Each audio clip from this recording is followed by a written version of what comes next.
Live! Hey, we're live! How about that, guys? Isn't that exciting? It is. We're actually live. Hooray, hooray. So tonight we have a new guest. So let's go ahead and introduce ourselves. Amber is down below in the info bar too, in case she does show up. I hadn't heard back from her. I'm not sure where she's at or what she's doing because I know she's doing all that house stuff and everything. I will let everybody introduce themselves and we'll start with Aphrodite. Hello, everyone. My name is Aphrodite Lee. I don't know what to say beyond that. I'm a writer, trying to be an author, soon to be. All right, and her links are down below. Go and click on them and do all of the things. And CJ? I'm CJ Boyer. I'm a mostly YA fantasy fiction writer, as well as a piano instructor. And yeah, my stuff's down below too. Yep. And I am Sarah Sharnover, and this is my channel, as you probably know, unless you're new here, in which case, hello, hello. Yeah, go click on all the links down below and go see all the things and subscribe to everybody and all that jazz. Anywho, so what's everybody working on tonight? Everybody in the chat also join in on any questions I ask. Aphrodite, what you working on tonight? I am going to be revising. Everybody working on tonight. I'm sorry. Everybody in the chat. Look, forgive me. I'm a virgin. I'm going to be working on revising my last 4 chapters. So I don't have as much writing to do as much as fixing. Gotcha. Thanks, Cassie. CJ? I'm going to be working on writing episode 14 of my serial. At some point I realized I do need to do some more editing, but that is not going to be tonight. I'm still lukewarm on this fucking story I'm working on. I don't like it. Why do you think I'm not enjoying it. It's accomplishing everything, and I think it's doing it well. I just hate writing it. Maybe you're just tired. Like, you need to step away from it because you're sleeping with these characters and eating with them. No, I'm 5,000 words into it, and I've been working on it for like a month and a half. I don't know. Yeah. See, and that's my problem, is that, like, I don't think it's going to be a bad story. I just don't care to write. But here's the other problem, is that if I don't write this, I don't care to write anything right now. So maybe I just don't feel like writing, but I don't know what that means. Like, I can't just not write. Like, that's ridiculous. Do you have anything to edit?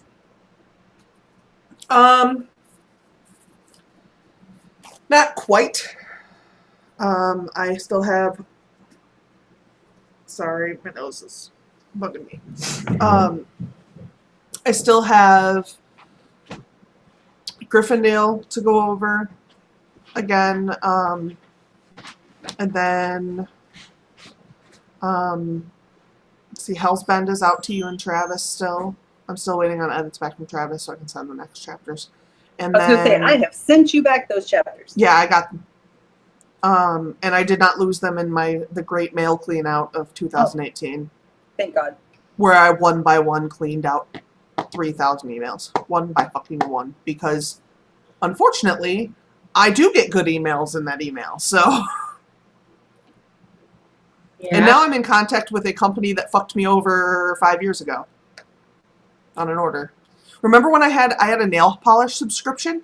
Yes. And they just kept charging me, but they didn't send me anything? Right. Well, all of a sudden they got a fraudulent ticket on me and sent me an email in like June, and I found it and I was like, hey, so I don't know what ticket this is for, but I contacted you guys several years ago about a problem, and honestly I'd just written it off. Wow. like I just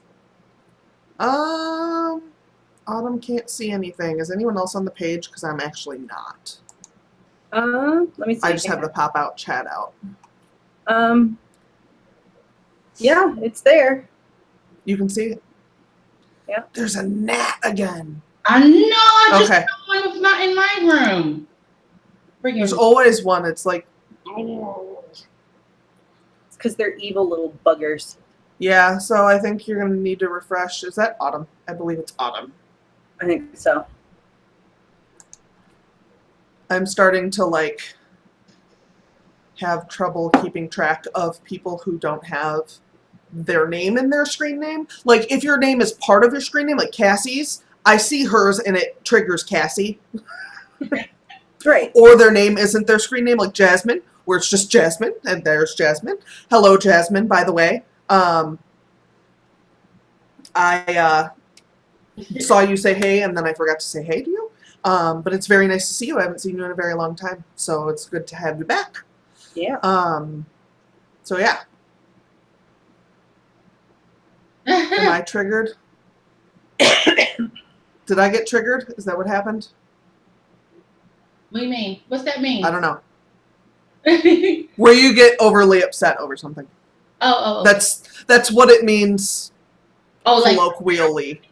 when you have trigger warnings for books. Okay, gotcha. Ooh, good Mhm. use of the word colloquially. Thank you. So full disclosure here, I have bipolar disorder and I was off of my meds for a couple of days because I was out of them. And so I think I might be a little bit manic, so I'm sorry about that, especially if you can't understand what I'm saying because I'm talking really fast. That is the thing that happens. I understand. True story. This is who I am. One day we'll Oh, I said her screen name triggered my memory, and she said triggered. Okay. I got you, Cassie. I was like, did I say triggered? What happened? Am I upset? Am I confused? I am now. That was I legit don't even know what emotions I'm having at any given time.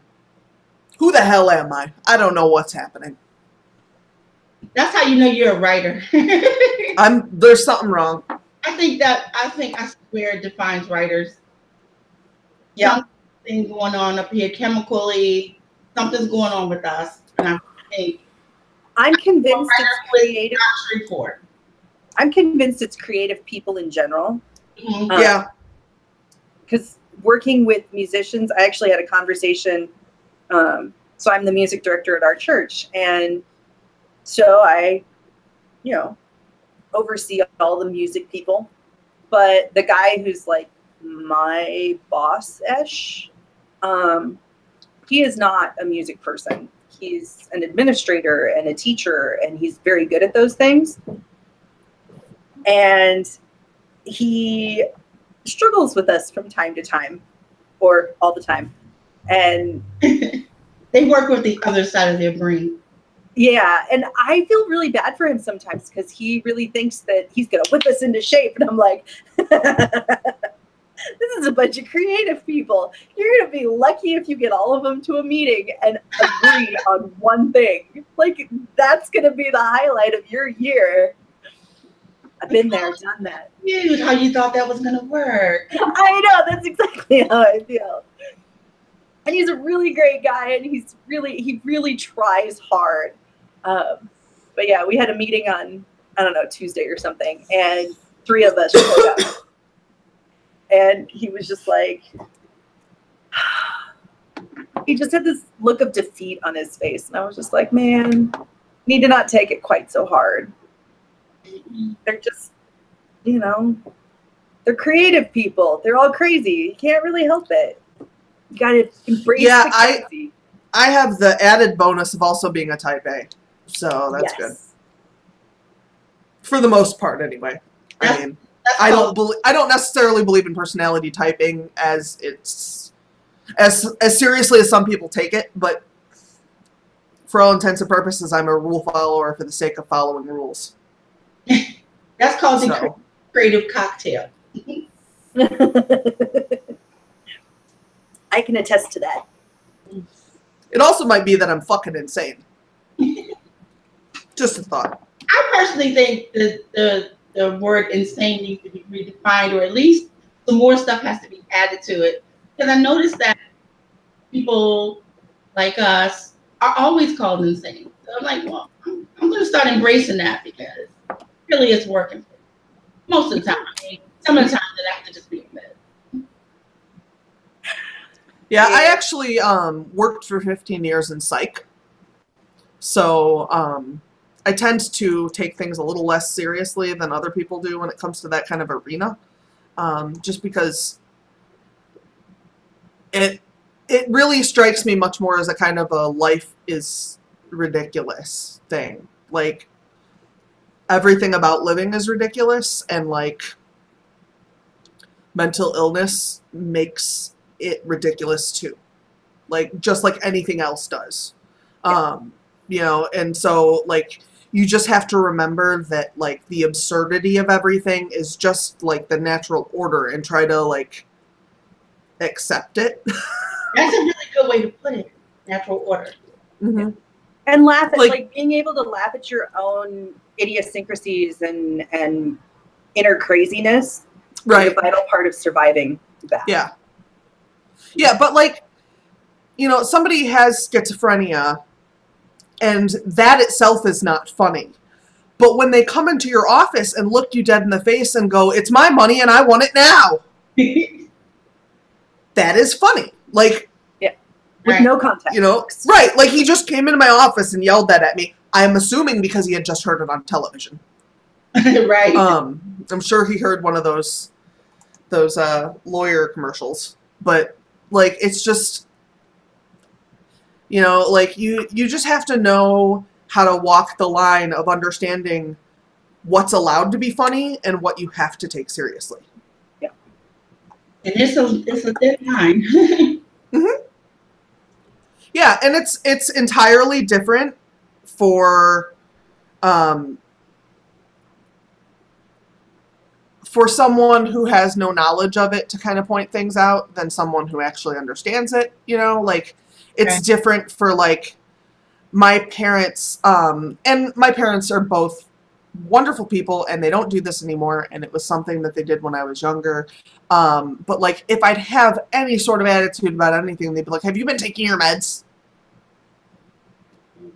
And I'm just like, that's kind of not fair. Like, you know, like, those kinds of things that people just, like, assume things about you even though they don't really understand what you're going through. Makes me think of how when men, you're mad with your guy, and he's like, "Are you in your period?" Yeah. Because that must be what's going on. Not I couldn't be wrong. You must be having your period. Right. Overreacting. Right, like, I can't just be upset. Like, that's not allowed because there's a mental illness. Well, that's not legit. That's just shit. So, but yeah, I mean, you know, it's just a thing. But it is true that, like, it's at least, mental illness is at least as prevalent in creative people as it is in the regular population, but I would guess it's probably higher. Because so many famous creative people Have have it. struggled with mental You know, illness. yeah. Yeah. Sure. Yeah, I mean, mental Well, I illness think and addiction, which are related in your brain. Right. I think the last statistic I heard, and it's been a while, was 1 in 5 people will struggle with a mental illness in their lifetime. And that's across the board. I think the last time I read anything about mental illness and creativity is that creativity tends to be correlated, and it's a correlation, it's not a causation, Right. but a correlation between creativity and mood disorders in particular. Mhm. That whatever wires our brain to be creative also allows for some kind of mood disorder. I struggle with depression. You struggle with bipolar disorder. Right. I have your anxiety, dissociation stuff. Yeah. Yeah. See, I mean, I can't believe I said that out loud. it's so important though. I mean, like, and I think one of the things that creative people, I think we as a community, being open about it with each other as well as with other people will help move away from those stereotypes about what crazy looks like or what crazy is. Mm-hmm. And I went my whole life when I got diagnosed. I was in my late 40s, early 50s before I even got diagnosed. So I went like forever and ever and ever struggling with just trying to figure me out, and then people trying to be like, well, what's going on with you today kind of attitude, or we actually had a name, and then a process of trying to get things to where it's more level without losing who I am at my core. So it's been a ride. Yeah. I mean, it's hard to cope with any sort of illness, but there's something interesting about how much different it is when that illness is inside your brain. Because we're taught to like ignore when our brain tells us things like that. And to just kind of look past it or move beyond it. But sometimes you cannot, You can't just dismiss every little thing. Right. And there's a difference between getting a case of the SADS and like having actual severe depression. Those are different things. But neither one of them is less valid than the other. Just like the psychiatrist at the nursing home I used to work at used to tell people all the time, if your mother dies, you're supposed to be depressed. If you dropped your food for breakfast on the floor, you're not. Like there's a difference between this kind of severe depression and the depressive feeling you have after like a loss or something like that. They're different illnesses too. Yeah. Right. Like and they respond different. I also think there's a certain amount of, Cassie just said in the comments, it's crazy how we feel no shame to go to the doctor for cancer, but can't bear to tell somebody we are seeing a therapist for depression. And I think part of that is that a doctor, when they diagnose you with cancer, can say, here's the cancer, I can see it, it's tangible. There's been huge amounts of progress in psychotherapy and medications for mental illness in the past 100 years, and particularly in the past, 30 or 40, huge changes. But we still really don't understand why the brain functions or malfunctions in particular ways and how that works. And so it's one thing to say, like, I struggle with depression, but that's a very different illness than bipolar disorder, even though bipolar has a depressive component, or it can have a depressive component. Those are two very different illnesses.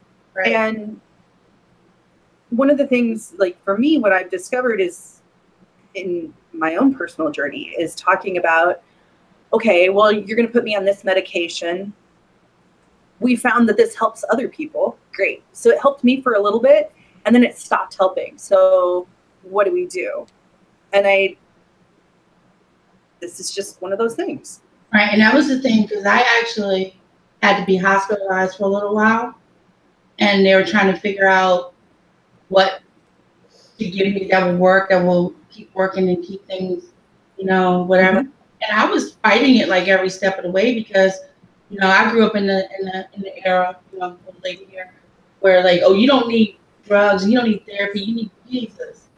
And so I kind of was like, well, if I do this, if I start taking these medications, then I'm admitting that I'm a crazy person. And then my therapist would always like roll his eyes. He was like, Aphrodite, please. If you were having an asthma attack, you would not hesitate to take this medicine to be well. So do not look at having any kind of mental illness as being any different than having another kind of physical.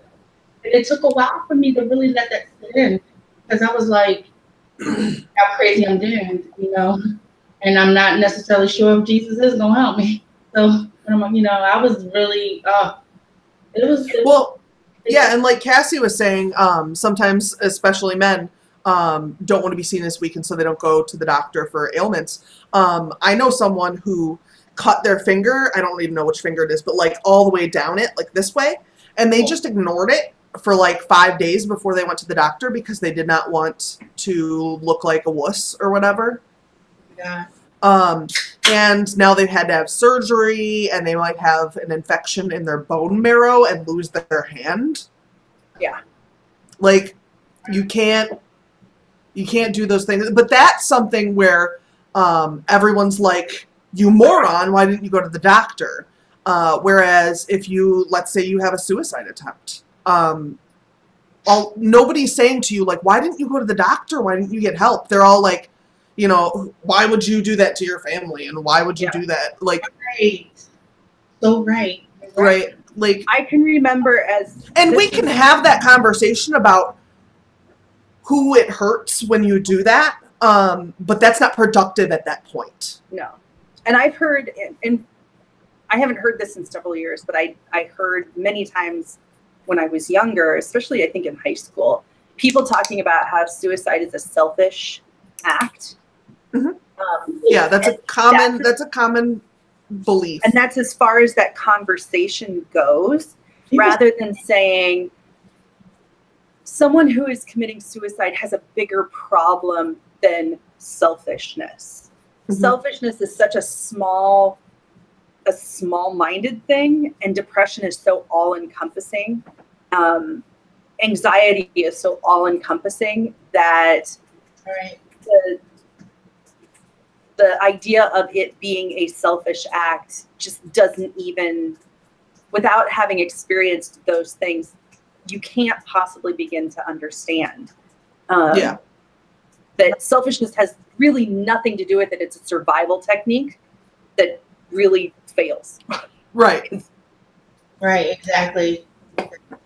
People still say well, and it's a great survival technique when it works.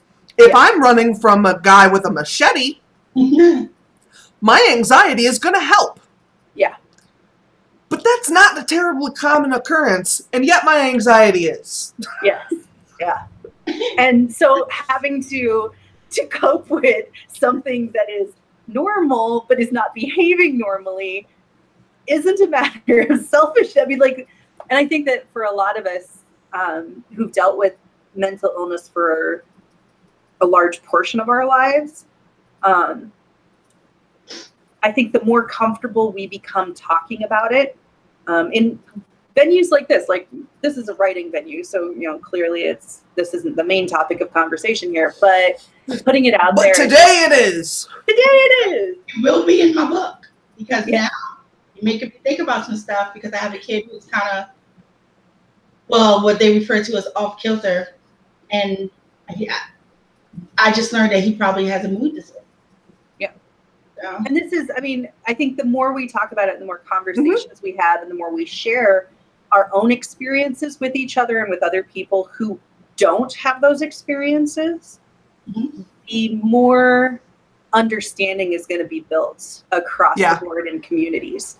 And I think that's where change comes. When you mention kidney stones, which is a physical ailment, almost every time someone will tell you, I've heard it's worse than childbirth. Because everyone's heard that. Nobody, like people who have no access to hearing about what it's like to be horribly depressed, don't understand what it's like to be horribly depressed. Right. And so, like, as long as we're talking about it, we are making more people access that information, and we're kind of by accident doing that, like building that kind of, like, you know, that's a horrible thing to have, so that other people understand. You know, you tell somebody someone has lupus and they immediately are like, oh my God, you know, like, can I get a door for you? Can I help you do this? And that's great. And, Right. you know, it's an invisible disease usually as well. But people understand it because we've talked about it. And so they immediately understand and want to go to do whatever they can to make things easier. And I don't even necessarily think that that's needed for depression, but like rather than this weird like wall that goes up where it's like, that's not sick enough. Or it's like, it just has that horrible stigma. Like, you're not going to catch my dissociation disorder, I promise you. I promise. So I just don't, I mean, I do get why people are weird about it, because I was weird about it and I was living it, but I just wish it wasn't that way. Like, the reason why I was weird about it, growing up, thinking that, it's just like, well, just no, go to church. You just don't know how much I heard that. I believe it. I've been very fortunate in my life because my father struggles with depression, and he experienced a really horrible depression when I was like 11, 12, 13. And so watching him go through that process and get treatment made it possible for me when I started to experience depression. And so I was able to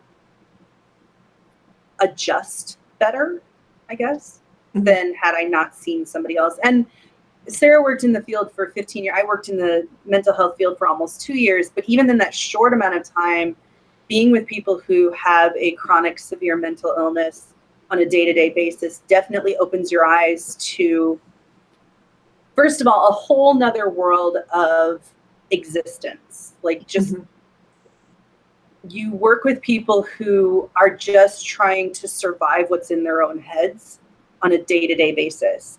And Sarah's absolutely right. It can produce some absolutely amazing conversations that are hilarious, and you can't believe you're having these conversations. And as a creative person, there's nothing better than that. But I think that it also, when I see somebody on the street talking to themselves as they walk down the street, my perception of them, my perspective of them is very different. How I view them as a person is very different than it would have been before I spent time. You were really fortunate. You guys were lucky. I felt very alone all my life. I felt very crazy and alone. And thank God for my parents, though, who they didn't have any kind of mental illness. And my mom is an orphan, so we don't know anything about her family. And my father's family, there's some addiction problems, but like what I was going through, but both of them were in this light of no judgment ever. So, and I mean ever. My father used to always say to me, like, you are the greatest person ever, but you're not greater than anybody. No one else is greater than you. He always kept me in that kind of mode. And my mom just went along with whatever was going on with me. Like, he was more like okay, so today everybody's doing this thing and I'm just going to go with that. And then tomorrow she'll go with whatever else is going on. I was lucky with the parents that I got, but it just didn't get help. That makes sense. Yeah. Like, they definitely adored me, but I didn't get help. Yeah. Yeah. Cassie had asked me a question, so I'll go ahead and answer it. She asked, how much does medication help with bipolar symptoms? My main character is bipolar, and I'm wondering how realistic it is for him to seem mostly normal while on meds. And then she also said, sorry for the word normal. It's not the best word, but it's all I can think of at the moment. It's not that big of a deal. I know what you mean by normal. As a general rule, the medications I've been on so far, unfortunately, I've had a couple of issues with my medications, including ones that I just couldn't afford because I don't have $800 a month. But the ones that I've been on that I've liked so far, I have actually, I would say I would probably be pretty even, is kind of how I describe it. But some of the other things that I've had, like I had one medication, and this isn't terribly uncommon, I guess, where I felt like the only way I could describe it was that I felt like my skin wanted, like my body wanted to get out of my skin. Mm. I couldn't sit still, and I rocked, and like it was one of the most uncomfortable feelings I've ever had in my life. Not painful. It was not painful in the least bit. It was just horribly uncomfortable. Right. So that was a really strange side effect that I'd never heard of before. A lot of the normal side effects you kind of hear about, but that's one of those strange ones that you don't hear a lot about. That might be useful if that's something you would like to explore. So yeah, but yeah.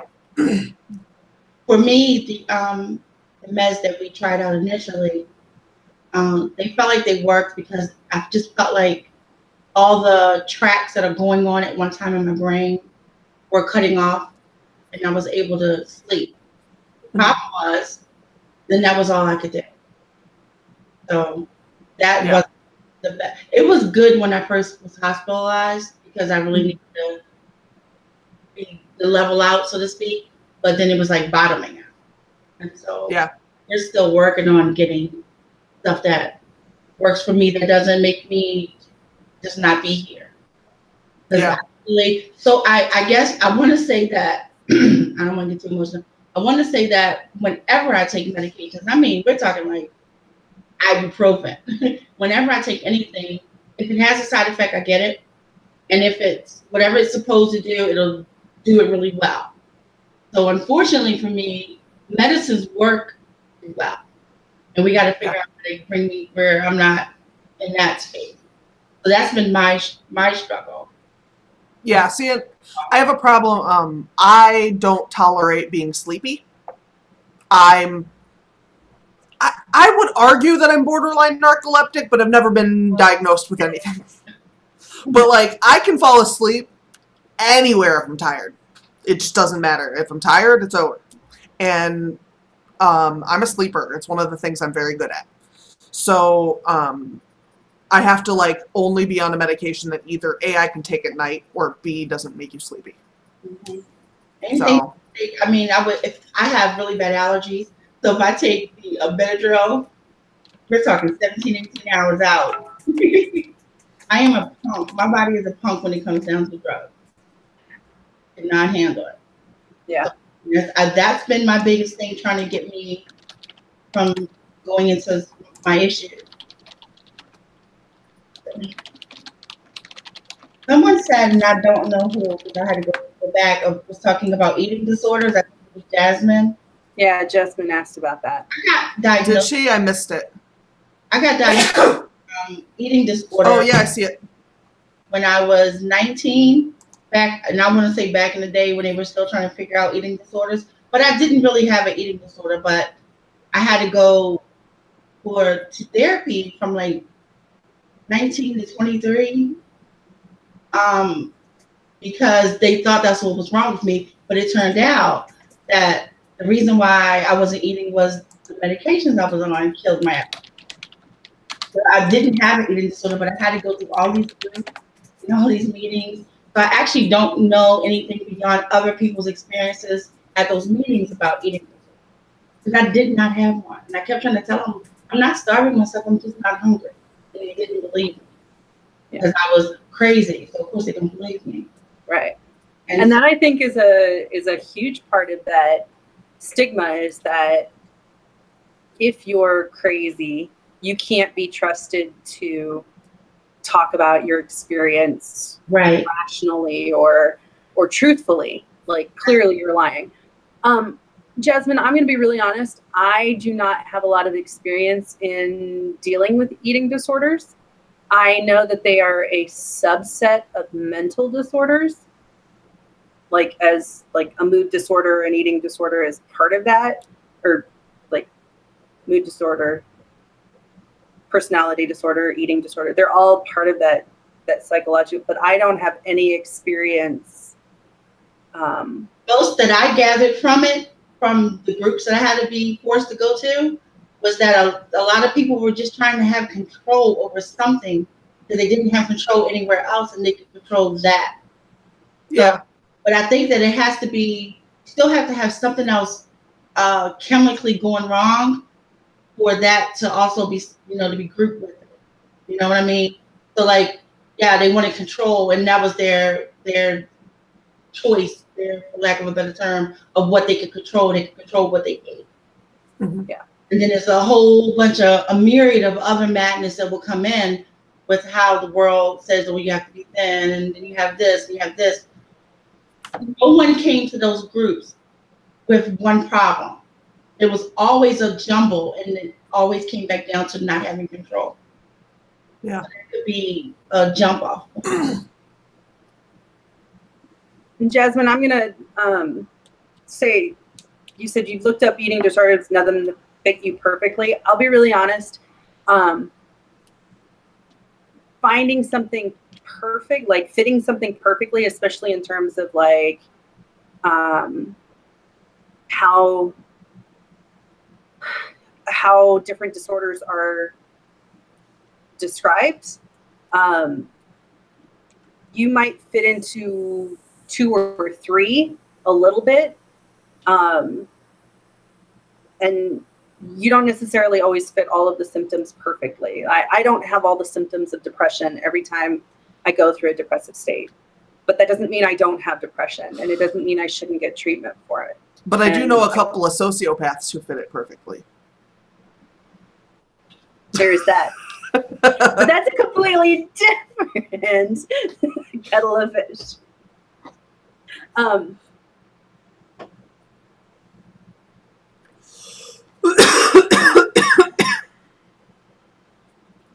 But yeah, I don't have a whole lot of experience with eating disorders either.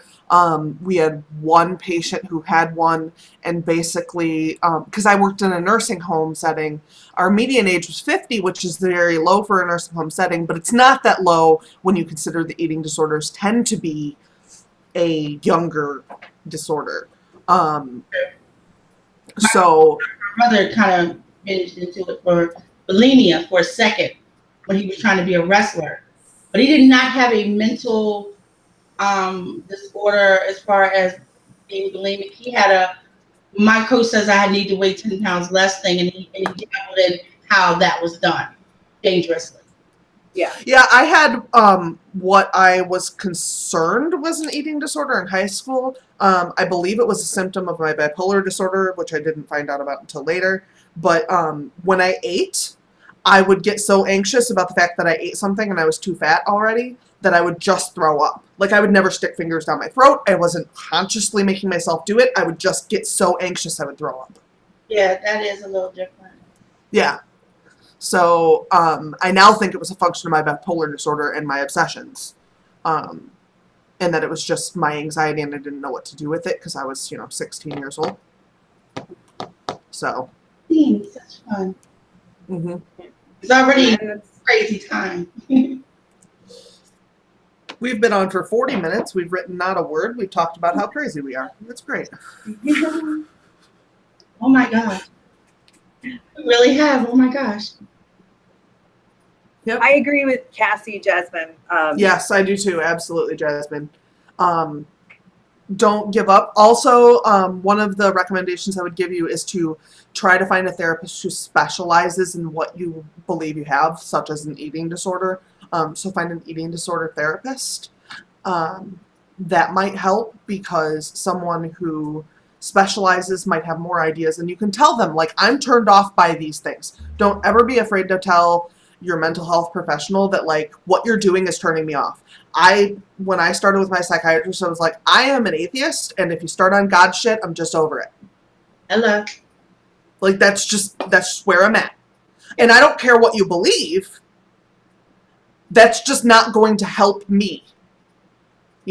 So I just kind of, like, left it to him like that way because that's just who I am.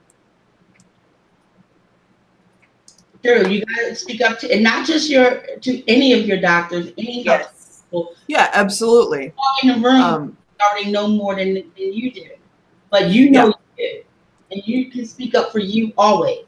Mm-hmm. Yeah, my doctors all know that, like, we need to have a serious discussion before you give me a narcotic. Like a serious discussion. You're not going to just hand me some opiates and send me on my. I'm not going to do that. Yeah. I just don't get down for that. If I say something hurts, I want you to figure out why it hurts. I don't want you to make me not feel it. Yeah. I said that one time. I'm like, the doctor's like, well, we can give you something for the pain. I'm like, okay, but Is it while you're figuring out what's wrong? yeah, can we figure out why I have to pay so we can stop it? I don't want you to dull it. I want you to stop it. Right. Yeah. Like they gave me some pain meds for my gallbladder while I was waiting to go to surgery, and then after they removed it. That makes sense. Exactly. But if they were just going to leave it there and give me pain meds, that would not make sense. I don't understand even those thoughts. Like, why is that your go-to answer? Fix me. Or at least be trying to. Right. And I think, yeah, finding a doctor that works with you is essential to that. And having a doctor who understands what you need, what you want. That's, yeah. Yeah, masking I know it's just, the pain is a good thing. It's letting you know that something is wrong. Right. right? Something is wrong. That's your indicator. The red light is on. Right. I'm bringing you my red light. Can you fix it? I don't want you to cover it up with some green shit. Right. I want you to fix it. Right. Yeah. Just fingernail polish over the light and then it's off. Me not feeling that pain, if in my broken foot and I'm walking on it, is just doing more damage. Mhm. Right? I'm just saying. Right. Yeah, and you really have to speak up for yourself when you need help in any way. That's a delightful name for a doctor. Although, to be fair, I just delivered Oh, that's perfect. the doctor who delivered me, his name was Dr. Butcher. Oh gosh. Yep. I might have shortened his name, like because I'm a little nervous here. I'm gonna need you to kind of work on that. Can I recast you? Can we call you something else? Do you have a middle name? I had to look up wardens one time, and I swear to you, because I was looking up for a warden for a writ, and I swear to you there was a warden whose last name was Pfister, and I was like, No. he has to be terrifying. Oh my! Like, that's the scariest name for a warden I've ever heard. I think it had a P in it, but I think I'm pretty sure it was Pfister. Pfister would scare me straight. I swear. Right. Right. Like, Yeah, no. okay. No, we'll drop it. Whatever I did, I didn't do it. My God.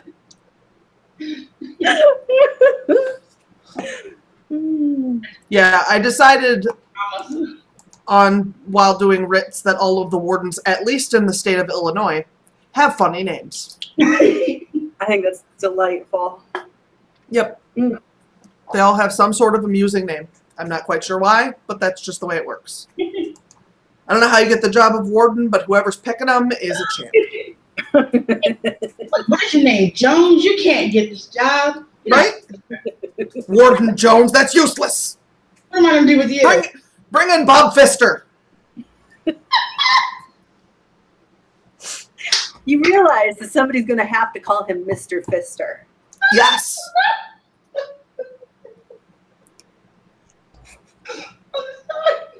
Robert. Oh, it just gets worse. I hope his name is not Richard. No, it's not. It's not. Okay. I knew that. I know that because I would remember that. I would have remembered that. They do that to my sister. I don't even remember what job it was she worked, but she worked at a job, and there was a kid in the register whose name was Russell T. Post. So he went by Rusty. He was Rusty Post. Wow. Yeah, my husband's last name is Leg. That's actually my legal last name, but I write under Sharnover. I don't really care. I just write under Sharnover because I started writing under it, and it's more unique than Sarah Leg is. But his dad wanted to name him Harry and name his sister Peggy. Wow. Peg leg and hairy leg. Wow. Yeah. I'm glad he got talked out of that. Yeah, but see, his mom won a battle I don't appreciate very much because his middle name is Aaron with one A because she lost the battle to name him Elvis and won the battle for the stupid middle name. Now, had he been named Elvis, I would not be married to him. Guaranteed. Oh my gosh. I wouldn't speak to a dude named Elvis. All those elves in the world. Elvis. That's ridiculous. Oh my god. So fun. I'm mad at Elvis's parents. I'm not over it. What the fuck did you name him Elvis for? That sounds like the name of Santa's first elf.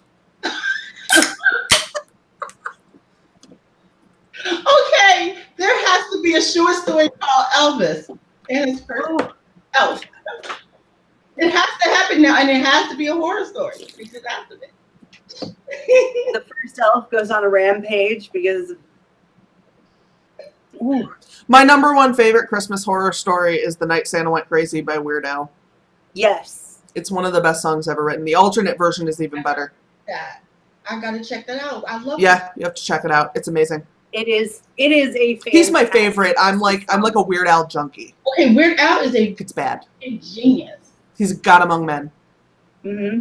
He's a national treasure. He is. Treasure. He is a goddamn national treasure. He is a goddamn national treasure. That's the only way to say it. That is. You can't say it another way. I decided the other day that because I can't call him Super Gary Oldman anymore because he came out and was a racist, Right. I'm now going to call him Racist Gary Oldman. Oh. Gary Oldman is a racist. Yeah, he said some racist shit about, like, everybody uses the N-word in their house. No. No, I sure don't. Oh, I love him. I know. I was like, God damn it. I'm so upset. I don't know, like, I wish that him being British was somehow an excuse, but it's fucking not. No. He just sucks. There are some things being British can get you a pass for. Yeah, I know, he That's just not sucks, one but of I was trying to figure out, I was like, maybe culturally, no. Like, maybe culturally that means something else. I'm like, no. Yeah. No, You can he get just away said some with calling racist shit. cookies biscuits, and that's fine. You cannot say that everybody. No. I don't necessarily appreciate the cookies, biscuits thing. But I can let that go. I don't mind. Right. I think That's what I'm it's saying. corny to say biscuits. You know what I mean? Cookies. Mm-hmm. Yeah. Biscuits and cookies. They're separate. But I will let it go. Right. Mhm. I will let it go. Yeah. I'm so upset with Mr. Gary. I'm really upset with him. Yeah. It was a while ago. I don't know if he ever said anything about it or if he ever tried to apologize. I don't know that information. He might have. But I literally called him Super Gary Oldman for like the last 20 years. At least. Yeah. He is Like his first name was Super. Like, okay, full disclosure, I used to name my, like when I had like a glass pipe collection, I named every single one of them after Gary Oldman. You sound like me naming my teddy bears. They're all Orlando. Oh goodness. And I get to sleep with Orlando Bloom. No, see, mine all were named after different characters that he had played. And I had a two-hose hookah that I named Sid and Nancy. I'm so sad about Gary. Like I'm going to pray he was joking, and it was a bad joke. That's what I'm going to tell myself tonight. You know. Yeah. Well, Tamara just busted us out because she's got to go write, and we probably should write. Oh shit. We've just You've been been on talking almost shit an hour. instead. Oh, I'm Yeah. sorry, Tamara. All right. Yeah, I do need to write something. All right. We'll do serious things now. Okay. What the hell? So what is it? 10 minutes or 15 minutes? I'll do 15, but let me get my thing out. My computer went all matrixy for a second. Oh jeez. So now I know Kung Fu, which is exciting. Always a good thing. Yeah. All right, so let me. Hey. Oh, I'm looking right at it, going, where is this button? I keep pulling up the. Yeah. What do you need thoughts on? For me? No, Mr. Volandis.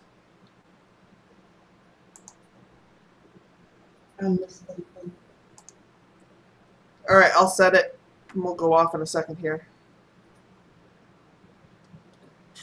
I don't really have much to work on either, Wendy. So that's exciting.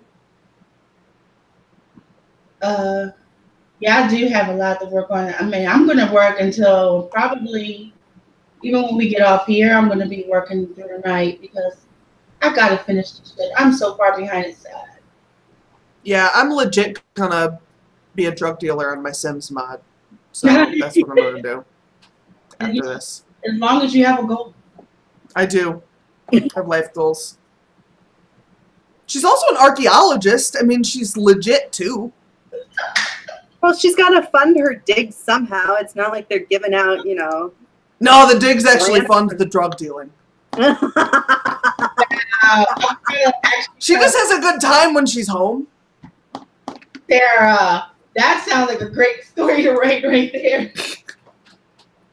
I'm trying to get it to the point where she needs to have sex for drugs, but that's never going to happen at the rate we're going. She keeps finding these amazing archaeological finds for like tens of thousands of dollars. Simoleons, if you will. You can just have the sex and say she's. No, she's not making much money as drug dealer. Unfortunately, I made her a loner, which kind of fucks up the mod because the mod requires you to be friends with the people. And that's not the kind of drugs I used to buy. I was not ever friends with my dealers. That's not how that works. So. Yeah, bypass that in the game. Yeah, I don't know how to turn that off. All right, so we're going to hit this button here and go for 15 minutes now that we're done talking shit. All right, we'll just start it now because fuck it. All right. All right, go for it, everybody. 15 minutes. I'm on it.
Mm.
And that is time. I think it actually ran a few seconds over because my computer is having a hissy fit.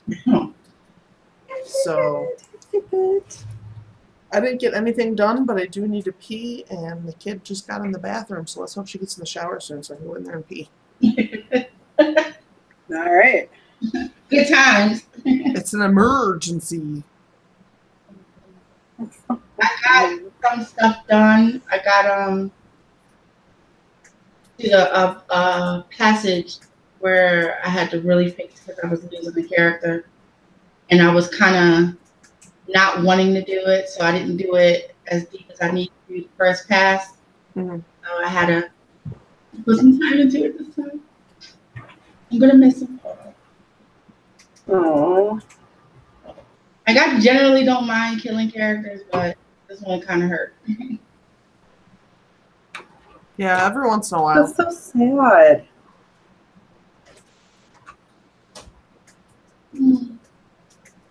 I got 339. Oh shit, that's great. Yeah, that's a lot. That's awesome. Cassie got 310. Jasmine figured some shit out. That's good. Woohoo! Wendy got some clothes put back up. So put where they belong, I suppose. And let's see, anybody else? Oh, I really gotta pee.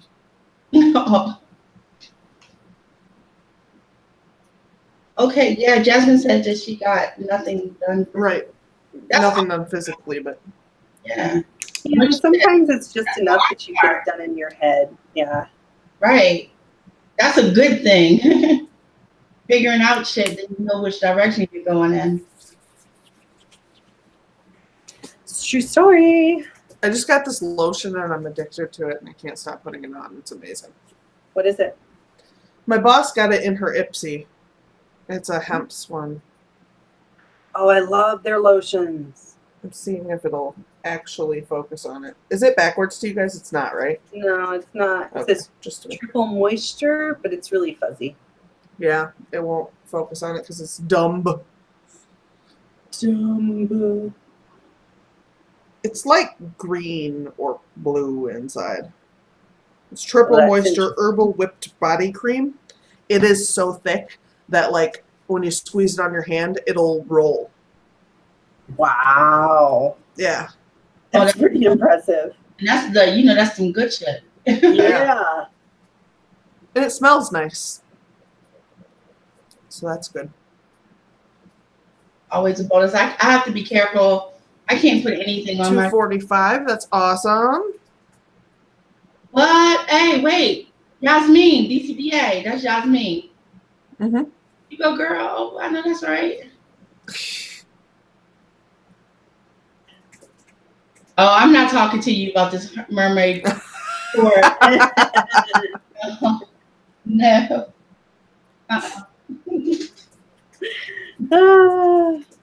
Mermaids are scary enough. Yeah, they are. Oh my god. Uh-oh, it's going to take over again. It's gonna happen. How this? No. It's going to take over the chat again. Oh no. The mermaid horror romance short. No. We're not talking. I'm not talking. I'm not even gonna look at the chat. I'm going to the other window. Everybody's on board except Aphrodite, who will have none of it. I mean, Like, nope. you take every box with me on that one. I mean, all the boxes. That do Yeah, not they mentioned it on Aphrodite's stream earlier this week. And aquatic creature. yeah, she's not into that. And then you're gonna make it horror. I can't sleep now. I still have nightmares over Bambi. Did I not make that clear? Aww. What about Bambi made you have nightmares? Because of, like he was like the fire and his mama got hurt and stuff. And that's, Yeah, his mom just died. that's It never even made me sad. but then the dad's voice is like Bambi. That scared me. Yeah. Come with me, son. He does have a ridiculously deep voice. Why was that necessary?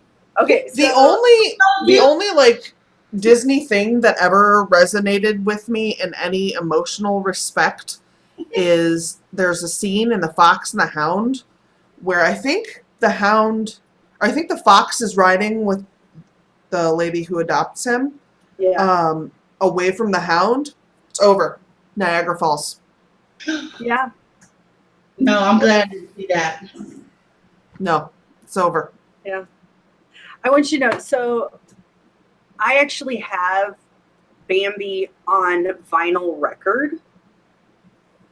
I love The think Fox and the Hound so much, but it makes me cry. But Well, Ben yeah. had to go off with this strange dude he don't know with this booming voice, like, dude, you gotta come with me now because this is what your new life is. Yeah, and it's not like he was like a full grown, he was still like a baby. Right, that's some horror shit. So I have this vinyl record and I still have it, but we got it when I was, I don't know, I was like 2 or 3 when we got it. But I remember my middle sister and I are like 15 months apart.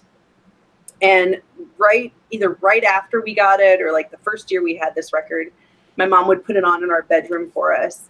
And we had this chair, and keep in mind, this is the early 80s, okay? We had this chair and it spun around and it was like this puke yellow. You know what color I'm talking about? Like, it looks like somebody vomited on it, and it was polyester. But we took turns at the part where, I think it's during the fire part, he's like, "Run, Feline, run!" Feline's his girlfriend, for those of you who haven't ever watched Bambi, or lucky enough to have never watched Bambi. But one of us would run around the chair, like we'd have our hands on the chair and run around yelling, "Run, Feline, run!" And the other one would have to run out of the room. That's my soft spot for Bambi in my heart. I never liked Bambi all that much, but I fucking hate Pinocchio. Nope, I don't. Yeah, I'm not. It's the most boring movie I've ever watched in my life, and Do you root for the whale? And I sat through some of them Lord of the Rings movies, all of them, all of those fuckers. I just think it's boring. It is entirely boring. The songs are boring. When You Wish Upon a Star is like tedious and terrible, and I hate it. Yeah, I don't like Pinocchio. Oh my goodness. I don't. He turns into a donkey. I don't know what the fuck's going on. Yeah, that never made sense to me. Like, I understand it. Where'd he get that cute little nose? That's bullshit too. He turned into an ass because he was being an ass. That was, Well, Like, I get that part now, but yeah, it did not make sense as a child. yeah. And okay, so it was very boring. Cassie asked me about Lord of the Rings. So I think that the Lord of the Rings are a really good campfire story told over 9.5 to 12 hours. Unless it's you're gotta reading be them, more in than which that. case it's the 47 years. Yeah, it is. Right. People who can read the Silmarillion make my brain hurt. I don't even understand it. It doesn't make sense to me. It's the same reason that I don't just sit down and read a history textbook. I totally watched Lord of the Rings because Orlando Bloom. Well, I mean, here's the thing. The movies are very pretty. Really, It's really boring. I think it's ridiculously long. Okay, so here's my thing. I've read the books, and I love the books. I do. I'm not going to lie. I know it takes 47 years to read them. I don't care. I'm not a I Tolkien will fan. I enjoy- think he's too flowery. Yeah, and that's not surprising and I'm at all. right flowery either. Like that's not my style. Yeah, I can't get down with it. I like to be kind of to the point, which I suppose is ironic because I like Stephen King, but we'll just not talk about that right now. I could talk about Stephen King for like the next 7 years. So Oh, don't even put a limit on that. No, I've known you Yeah. for I got pinions. I love him very 17 much, but I still years? got pinions. I love the Lord of the Rings book. I'm The sorry. movies, sorry. The movies are okay. I'm not gonna lie. Like, I don't watch the movies, so I wouldn't know. I just, Or I really struggle with, there's stuff that happens in the books that I really, really like. And there's character development that happens in the books that I really, really like that doesn't end up in the movies. And I know it's a different medium and I try to be okay with that, and I'm just not. I enjoyed the Hobbit movies more, but I like the Hobbit story more. I think it's a little more direct. It is. And you can read it independent of everything else, which I appreciate a great deal. And even though it relates to them, you can still read it independent. It's fine. But I don't know. It wasn't my favorite thing to read. I found it not necessarily difficult, just trying, I suppose, to read it. Well, I think part of that is because he does write like a historian rather than like a creative writer. And he makes, I mean, to be fair, in all of his interviews and stuff, he makes no bones about he likes history more than he likes fiction. Right. And he really worked hard to make his world really comprehensive, building its history, building languages for it. Like, yeah, he definitely is the like world building master because he created a whole world, and then people in it. And I appreciate it. It's just really not my thing. I like Lord of the Rings more than I like The Hobbit, and I know why though, because in 7th grade, see, he's a smart husky. We were forced to read The Hobbit. Yeah, we read The Hobbit in middle school too. I was pissed that I had to read it. That we didn't have a choice between here's 5 books and then choose which one you wanted to do. So I kind of protested, and so I always decided I hated The Hobbit. I never gave it the chance it deserved. I liked the Hobbit book better when I was younger. I read that one first, and I read that one several times before I read Lord of the Rings. And I struggled to read Lord of the Rings. I tried to read it in high school, and I really did not enjoy it then.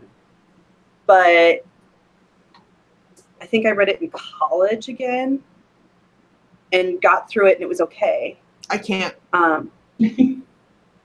But actually what sold me on it was I actually downloaded them from Audible, and I listened to them, and listening to somebody read them is delightful. That's a good idea, especially for those epic novels. Yeah. And also because it was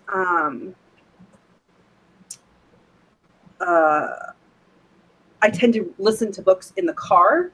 It was broken up into smaller chunks at a time. And also the guy who narrates it, who reads it, he sings in the books, which made the song parts in the books less boring. See, but there's a mosquito in my house. I don't like it. I hate them. I think it was 2 movies. Yes. No, it was 3. The Hobbit was 3? 3. They did the I very well may have only seen 2 of them. They did the Desolation of Smaug. What was the second one? Something, and then the third one was called The Battle of 5 Armies. Oh shit, I missed it. What was the second one? I only saw part of the first one. I saw the first one in the theater, and I enjoyed it a great deal, and I thought it was very pretty, and I thought it was very funny that dude looked like he had nuts on his chin. But see, like, and that's the thing is that I'm always wonder if I really enjoy something when that's the kind of thing that sticks out to me. Like, I felt when I left Watchmen that I enjoyed it, but all I can tell you about it now was that there were blue dicks everywhere. Wait a minute, hold up. Watchmen, I gotta write that down. Yeah, blue dicks and I mean blue. Yeah.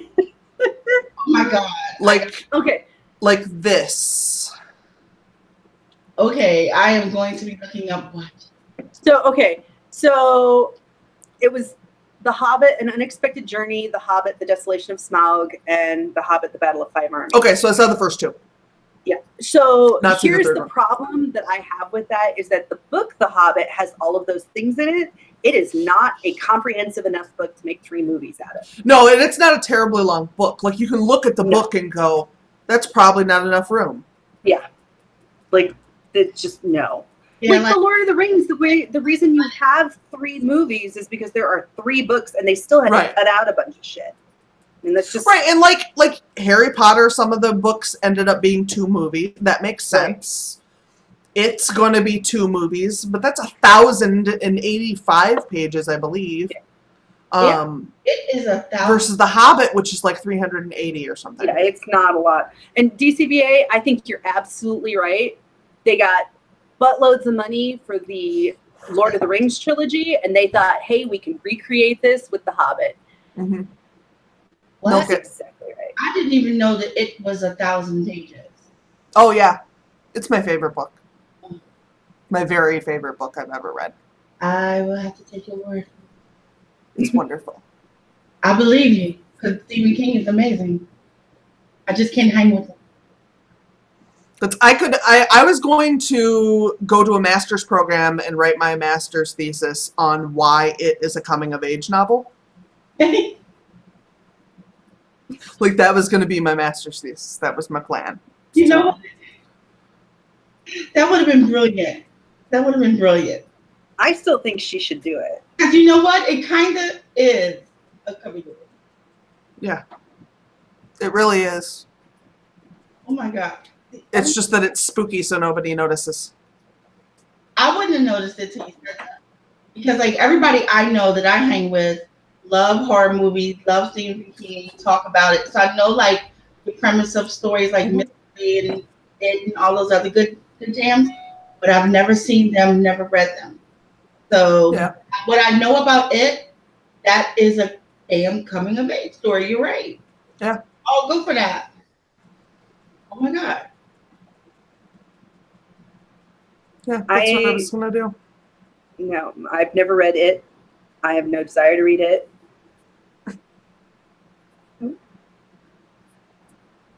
Yep. I don't even notice that it's scary.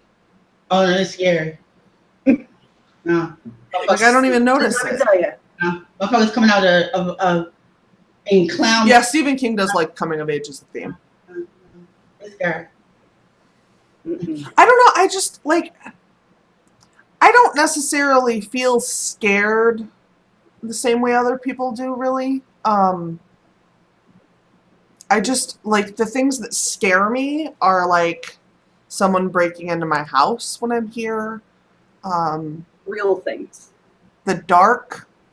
The dark, Bats get out of me. in my house. Bats don't scare me. I thought there was a bat in my house. I was terrified. I'm not afraid of bats in life. I'm afraid of a bat in my house because I don't know. I wouldn't know how to address that, and I would just freak out. Broom. No, really what you need is like a towel or like 2 pans. You need something to like catch it in. This over here. Hopefully it'll focus on it. Right there is a picture my nephew drew of Pennywise eating Georgie because he is obsessed with it. I I believe had he's 11.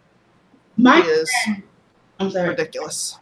My friend, her daughter, when she was, I want to say she was like 4 or 5, and they let her watch horror movies, which their choice, and I'm saying, but I took her shopping with me one time, and we were going past like a Halloween store, and I will never forget it because it was Halloween time, and then they had more gross stuff in there, and I wanted to go in, but I was like, I'm not going in there because I already see that damn Chucky doll.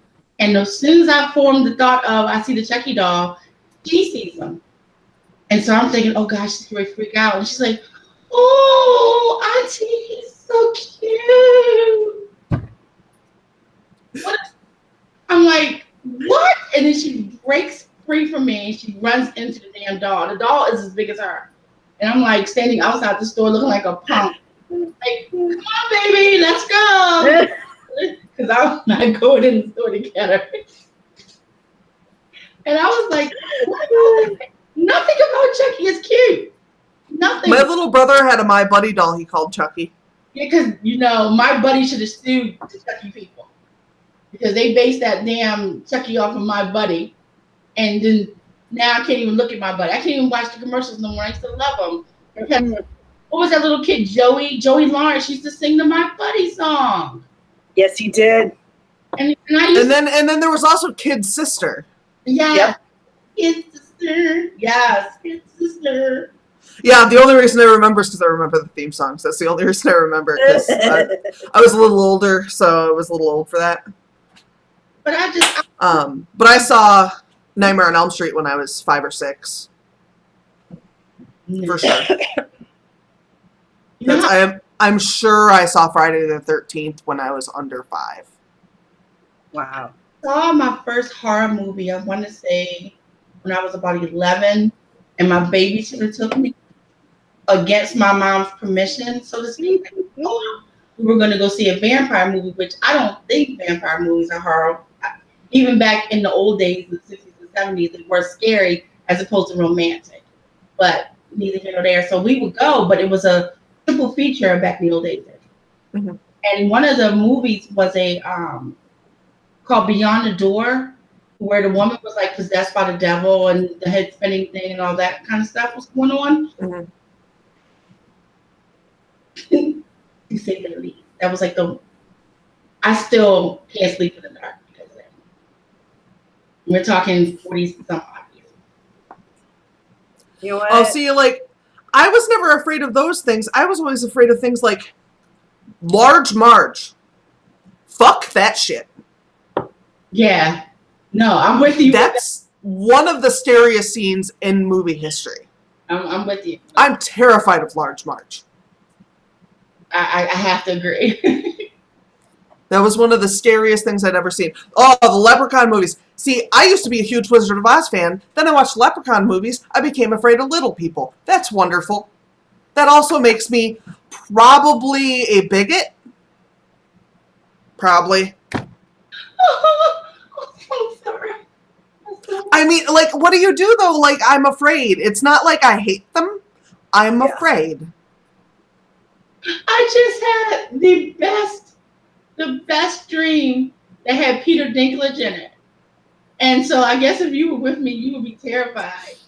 Oddly enough, Peter Dinklage, I think I've gotten a lot better. I made myself watch Willow, and I've sat through The Wizard of Oz several times since then, and things like that. So things have gotten better. It's in person that I have a severe discomfort. But like, I'm the least uncomfortable when I see regular old Warwick Davis, and he's the one who played the fucking leprechaun. My God. But for some reason, I'm afraid of other little people. That's too funny. You put that impression on you now. You're stuck. I'm not actually afraid of Dinklage. It's something. It's a certain condition, and I don't know which condition it is because I'm ignorant. But the condition makes them have the strange small hands. There's a little person in UHF who has them, and it wigs me out.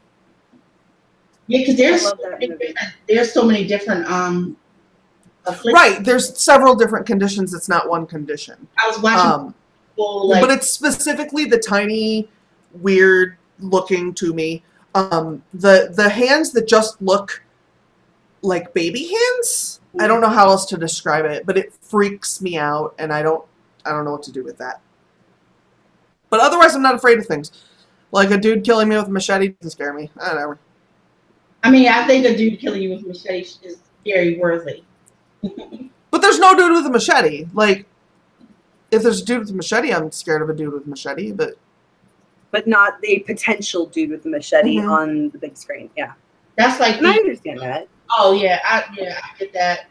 No, because I went to, I'm trying to think of Scream. I saw Scream 3. Now, the only reason I went to see the movie is because Jerry O'Connell was in the movie. And so I was like, I made this vow 1,000 years ago because I do weird shit. that anything that Jerry O'Connell does, I have to see. And then he decided to do this fucking Scream movie. And I was like, shit, I can't break my rule or something's going to happen to me. So I went to go see Scream 3 and was not happy with life. And they killed him. I thought he was going to at least get away. I was not happy.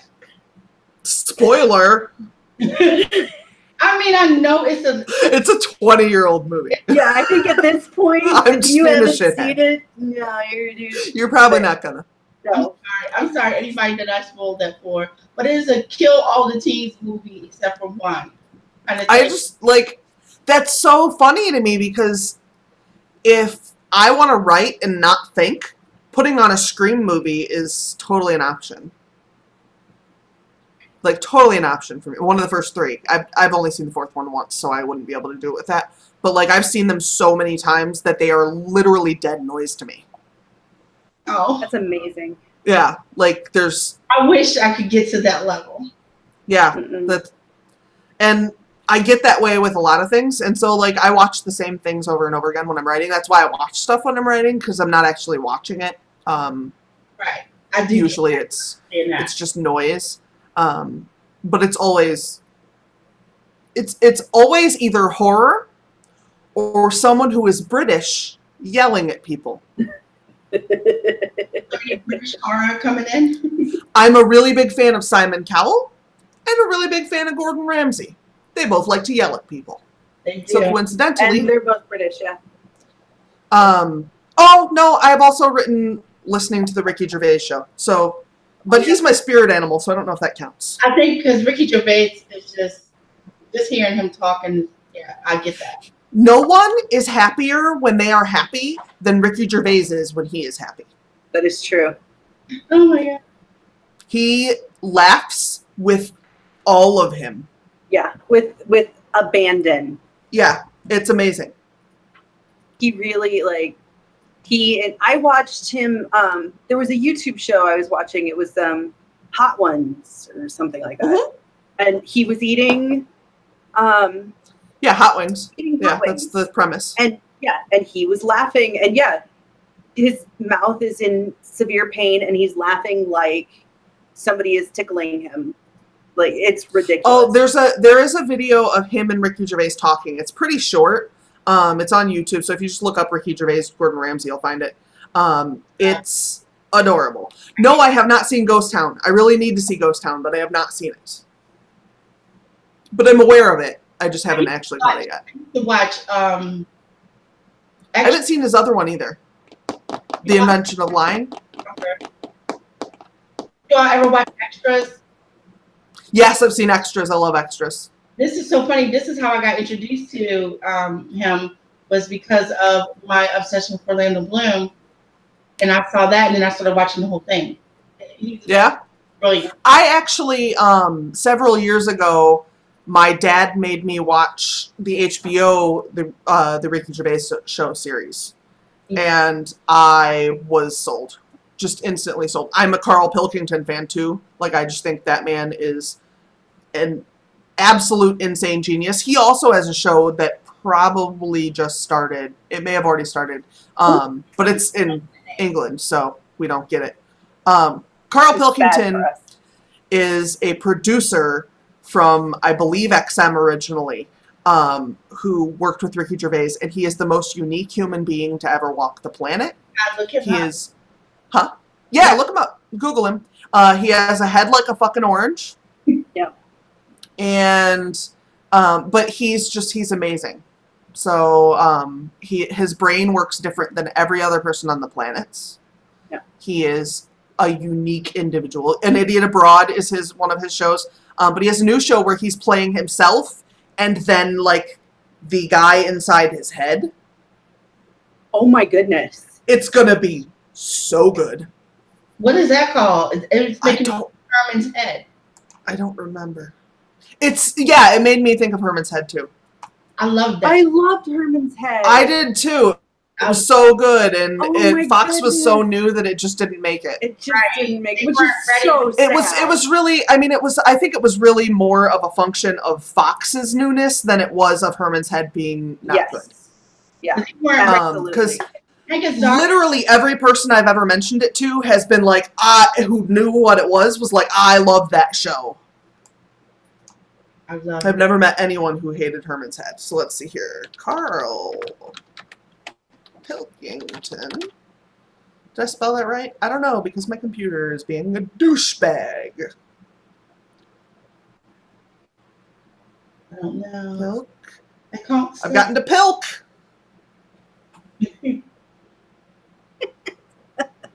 Nope, the K went away. Oh my gosh. It can't cope with me. They're not the only ones. Oh, and now it added a K. Now it says Pilkington, Ilkington, Ilkington.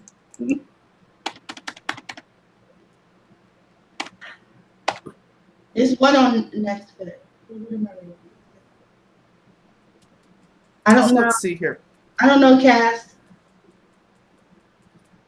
Sick of It is what it's called. I'm sorry. So, and that's actually scripted. So I'm really interested in that because he usually does Unscripted. unscripted, yeah. The Moaning of Life is on Netflix, yes, that's him as well. But if you look up HBO, The Ricky Gervais Show, you can actually watch most of them on YouTube, even though that's like kind of a legal gray area, but you know, whatever. If you have Amazon Prime, I think it's on there.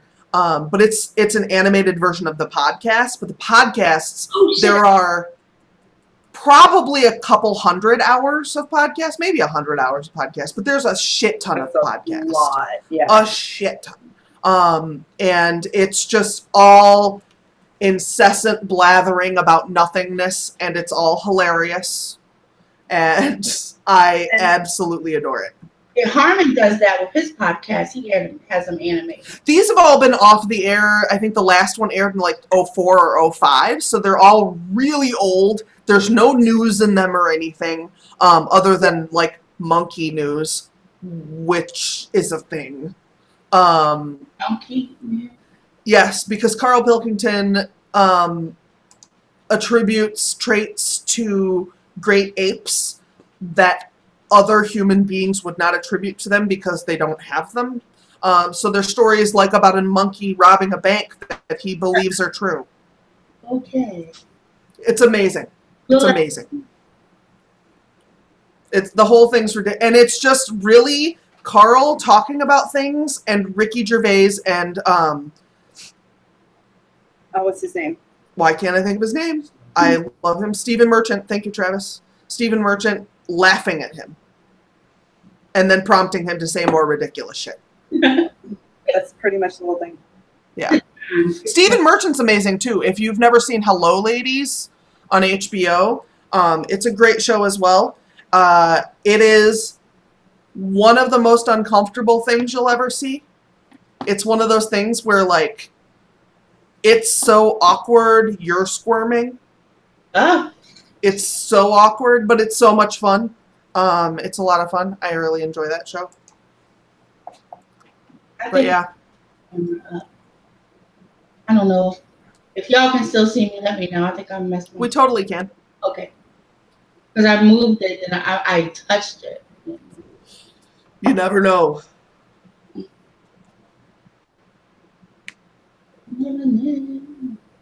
The Idiot Abroad is so good. It's, first of all, they didn't tell him it was going to be called An Idiot Abroad. He thought it was going to be called like Carl Pilkington's Travels or some shit. I don't remember, but he was like, he was unimpressed. Night, Wendy. He was unimpressed when he found out it was called An Idiot Abroad. I So, I can't imagine why. And like Ricky Gervais just fucks with him. Like there are times where he'll talk about like we were in like there's a diary that he does, and so they read his diary on the air. And like they talk at one point about how like they're in a meeting, and then and I thought it was boring, and Ricky must have too because he decided we were gonna have a wrestle. And I can't like this man is my spirit animal, and I adore him. But he must be the most intolerable son of a bitch to fucking work with. Probably. He has to be awful. He'll just fucking wrestle you or squeeze your head in the middle of the fucking day. Oh my god. That's gotta be awful. Like you're probably having to work with Robin Williams. Like, turn it off for 10 minutes. Give me 10. I'm sorry to anybody who's upset we're not writing. This does happen occasionally where we chat a whole lot. Yep, it's a true story. And we don't usually have Aphrodite and it's fun, so I'm sorry if you're unhappy. We have less viewers than usual, but whatever. I'm sorry, I talk a lot. I will chill. Nah. Yeah, I speak Carl Pilkington to some degree. The other day we were in a line in a I don't remember what we were even talking about now. My husband and I were talking, and then we started talking about having your head squoze. Oh. It's Because it's just like a thing Carl made up, squoze. I was going to say, is it a word? No, it's not a word. It's a word Carl made up. Which is fantastic. Yeah, he's absurd in every way. He's such a strange man. And like, apparently he represents some percentage of the British population. That doesn't surprise me. Because Ricky and Steve often say that he acts like other people. Like this is a like, it's kind of like how like, what was her name? Honey Boo Boo represented a portion of America that we kind of just don't really talk about. Right. I think he's that portion of Great Britain. He's the Honey Boo Boo version of the... Yeah, except they're less flamboyant. They're a lot more mellow. Yeah. So it's just a really, he's such a strange human. Especially because, like, if you think about the kind of culture and behaviors you get in rural America, you get that same type of thing anywhere you go that's rural. Right. Just because Right, it's like this ingrained ignorance of things outside of their immediate life. Yeah. And when you live in an urban area, especially one that has diversity of any kind in it,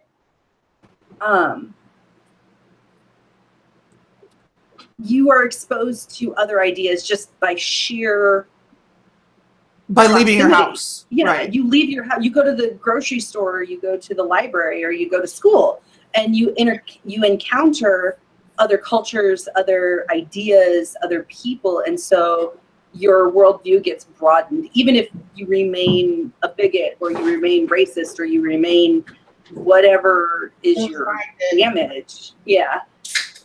Right. Whatever ignorance might still prevail. Right. You have access to this information that might not otherwise be accessible. And you're influenced by it. It's not. Yeah, somebody who's raised by their parents in the sticks in Kentucky has an entirely different experience than I do. Mm-hmm. Right. My mom's always said the best way to like stamp off any ignorance or prejudices and whatever, or bigotry or whatever you have, is to travel. Oh my goodness, yes. And she's like, if difference is okay. It's okay. Right. Diversity is okay. It's not like people are all caught up and they're so scared to say, like, oh, I'm this, I'm that. It's okay to be all these this and that. Right. And mom, she really built that in me. And we're all more than one thing. Like that's a thing that like I think makes a big difference is everyone is more than one thing. No one is one of their identities. Right. I am neither a writer nor an assistant in a legal office entirely. Right. Right. My sister and I were talking about that a couple of weeks ago, about what are your top five identifiers? How do you identify yourself when you introduce yourself to other people or you're talking to other people?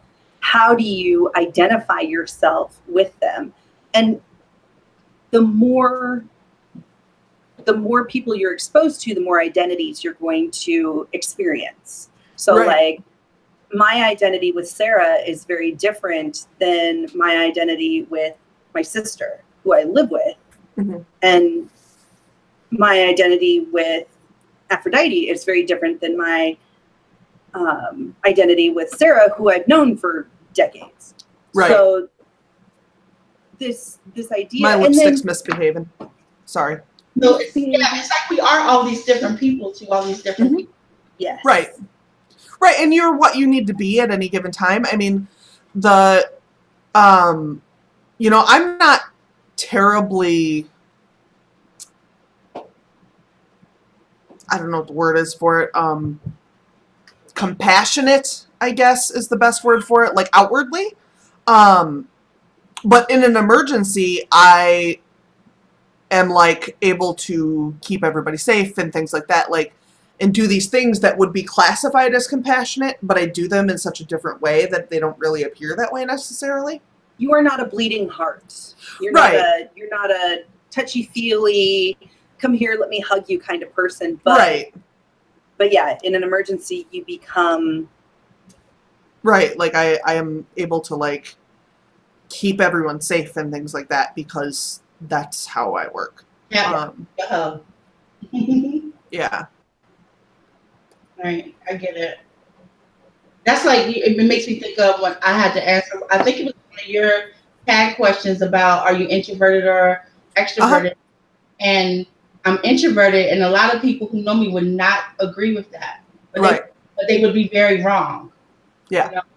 I might have some extrovert tendencies, but I really even don't. That was like the best way I could think to say it.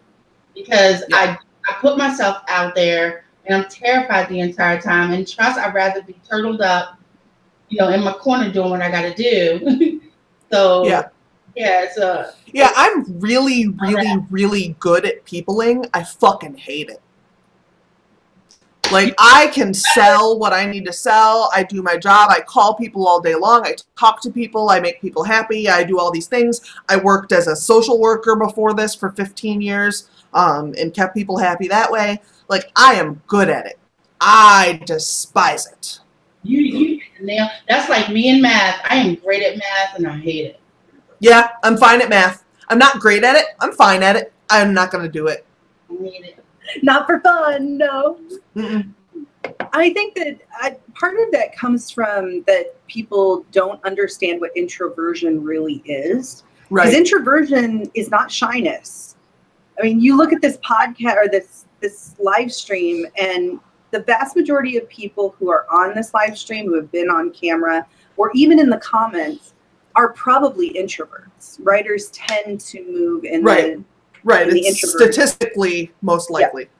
Yeah. Right. But most of us are not shy. There are some of us who are, but that's introversion and shyness are two very different things.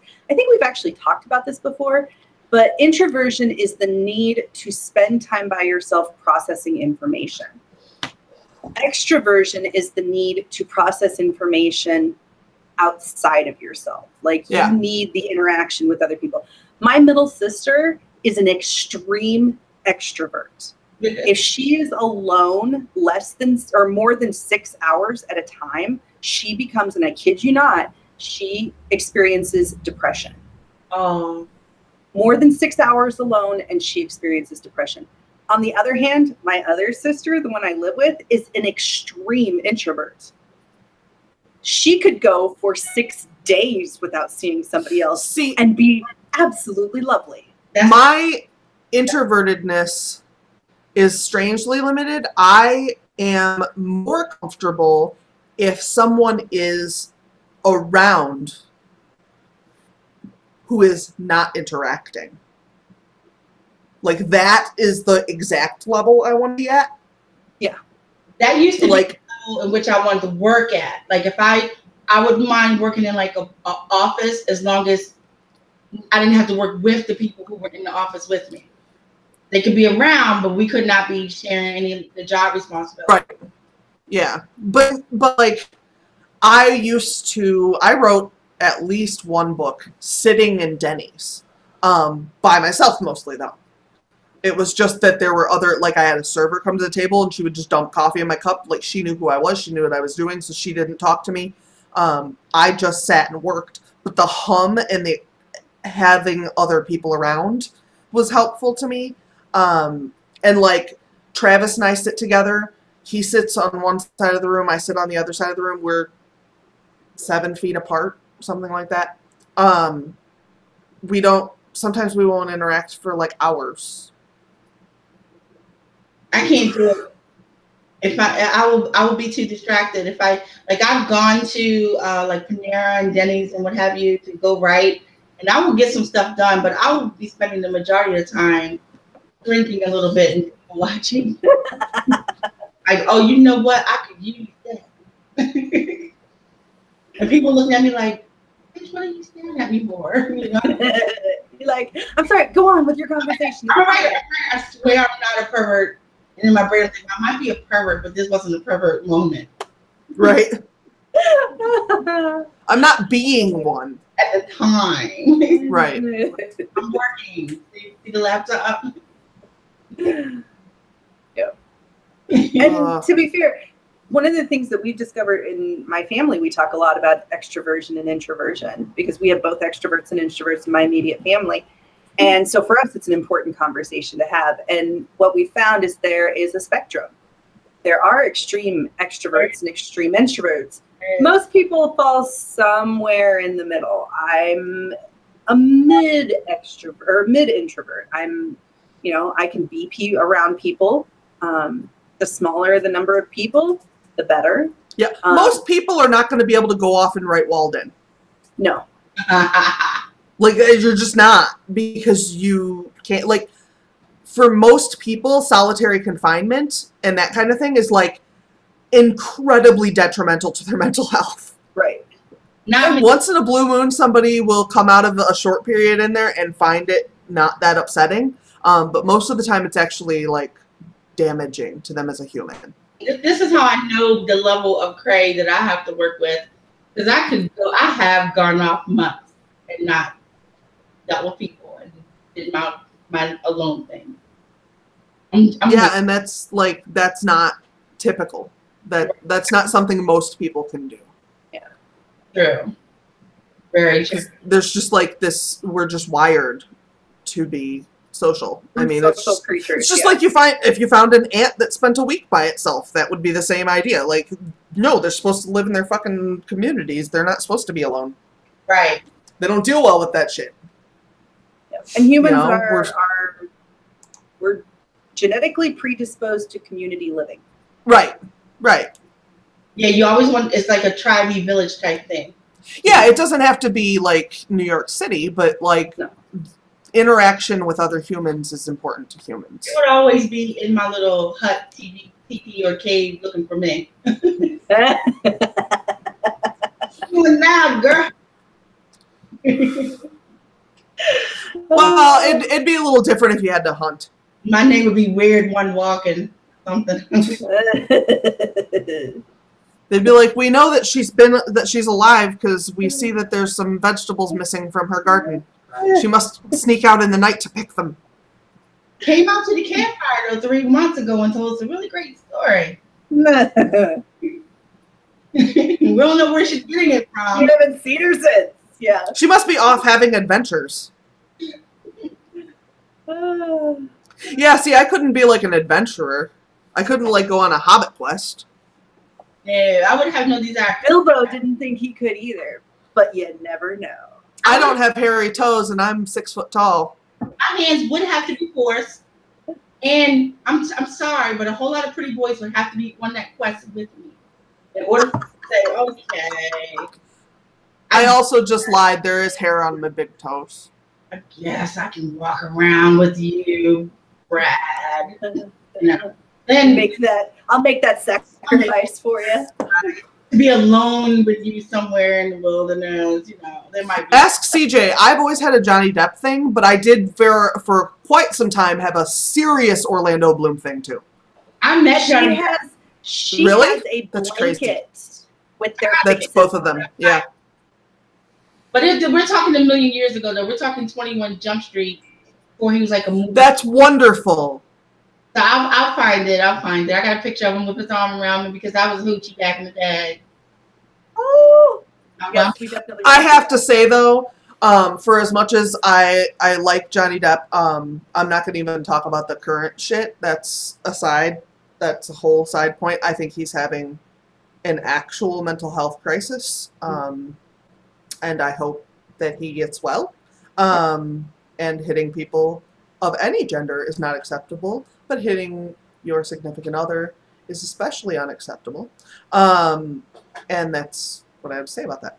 But he, aside from all of that, the half shirt he wears in Nightmare on Elm Street is the most ridiculous costume that they could have possibly put on him. I have no idea what that's about. It looks like a shirt made for someone with boobs. Yeah. You know when he talked about that? He said he hadn't eaten for almost a week. And he was glad to even get that shit he had, whatever he had to wear. I'm like, it looks like a shirt that was made for boobs to show off a flat belly. And like big old boobs. You know what I mean? Yeah. And that's fine or whatever, but it just looks really strange on him and kind of awkward. And like the fact that I'm talking about a movie that's 32 years old. Yeah. And God, is it? that is what I'm recalling about it tells you something. We are old people. Yes. I'm only 27. My kids every year, I'm no joke, because they know I celebrate my 27th birthday for like 30 years now, and they bring my birthday cake. Always says, you know, happy birthday Aphrodite, you know, 27 with 27 candles. No joke. That's fantastic. My grandfather is 27, so he's actually reached the age, and I'm still not. My grandfather, who will turn, is he 96 this year? 95 this year. Talks about it is the anniversary of his 39th birthday. Exactly. See, I feel him. Yeah. I think though when you get into the 90s, you've crossed a line somewhere. We're talking about an anniversary, like no. He's like, I lived long enough to do whatever I want. That's how I'm rolling with it. Yeah, like I always wondered, like, if I was really old, I thought I would drive fast. Like, I know old people tend to drive a little slower, but I always thought, like, I would drive fast because, like, who gives a shit? What do you have to lose? Yeah. I'm not. I made it a long damn time. What's the likelihood I'm going this way? Just likely as anything else. What the fuck? I had to. Well, my grandfather is less than 5 feet tall and can barely see over the dashboard, so I don't want him going fast at all. Oh, wow. Maybe he shouldn't drive. Yeah. Yes. That's the one we're going for. Oh, I'm sure he's appreciative. Yeah, when I turned 50, I think I was 50. When I turned 50, I had to surrender my license because my vision was so bad and the only eye that worked. They were like, we can give you permission to drive. Yeah. But it was a whole bunch of stipulations. And I was like, no, I don't even want the permission. If I'm not passing the vision test, I don't want to kill somebody. Right. So, right, like, it doesn't matter what you do to me. If I kill someone with my car, I'm not okay. right. Like, it doesn't matter if you tell me it was never my fault, if you tell me that there was nothing I could do, if I'm never prosecuted, if no one ever sues me for wrongful death. It does not matter. I'm not okay. Right. Like, there's no way to walk out of that and be like, nope. Oh, well, you know. Right. Yeah. I agree with Cassie. I can't believe you're over 50. Like, that does not compute. Yeah. Yeah. Yes. As bad as I look tonight, girl. Yeah, I'm in the mid, so I'm pushing on the close to the 60s and the 50s. Wow. But we're gonna keep that in here. All right. In here on this public video. It doesn't leave this room. Do not repeat that, everyone who could possibly watch this, including anyone. Exactly. You're under oath. If you're in the People's Republic of North Korea, you probably can't watch this. There you go. So don't repeat it in North Korea. Right. But oh shit, you know, all my little boyfriends are in South Korea though, so they can watch. Oh well. Too late now. That's all right. I only got the restrictions I've got. I think China's restricted too, or parts of China. I think parts of China are, yeah. Restriction. So that's what you've got. And I'm sure the Middle East, there's restrictions in some places, but I don't know what those are. My son is 27, and I was pushing 30 when I had him. I want you to know, so my parents had their 40th wedding anniversary 2 years ago, and we put together this really nice like PowerPoint presentation, kind of, just tracing the 40 years or whatever. And so in order to do this, we scanned in a whole bunch of pictures from albums, and I have them all on my computer now because I did PowerPoint. And so they're now my screensaver, and they just run through randomly. It's just all my pictures. Oh. And there are pictures of my parents where I think I am a decade older than my mother was when she had me. Like right now, I'm 12 years older than my mom was when she had me. Wow. And that blows my mind. Like, and there are pictures I'm like, oh, my mom is my age in that picture. That's And cool. then it just distracts me. Anytime I see a picture of my mom when she's my age, I'm like, no, that's not me. Oh, see, I can't do that. My mom is like, let me see, she lied and said she was 5'3", I think. If she was 5 feet tall, I'm damn near 6 feet tall, and Oh, my mom is 5'2", I think, and I'm 6 foot tall. she's So shorter than I am. my mom just was this. petite bird bone thing, and I'm not. I am a different, like in my family, everybody's little except me. Like I'm the step kid or something. I don't know. I'm the one that they don't want to admit that I'm not.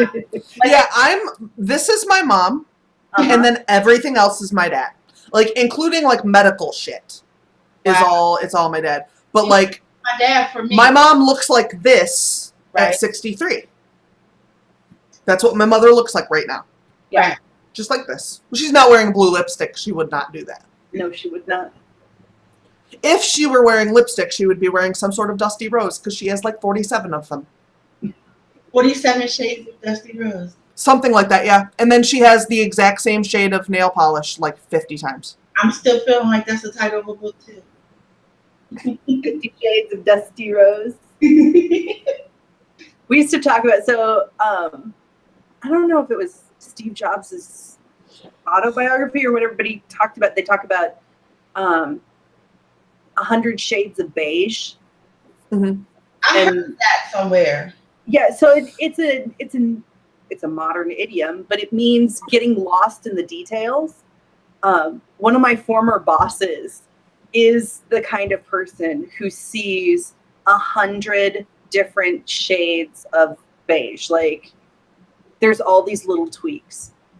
But that's what I think of when you talk about your mom's lipstick or nail polish, and like, they're this much different. They really are. It's not. Some of them, like, are dupes. Yeah.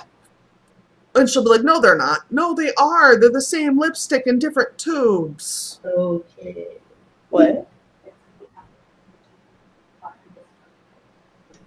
My sister said it's like somebody asking to change a tablecloth because it's cream instead of ivory. Yes. Right. Yeah. Mother of pearl. Yeah. That's I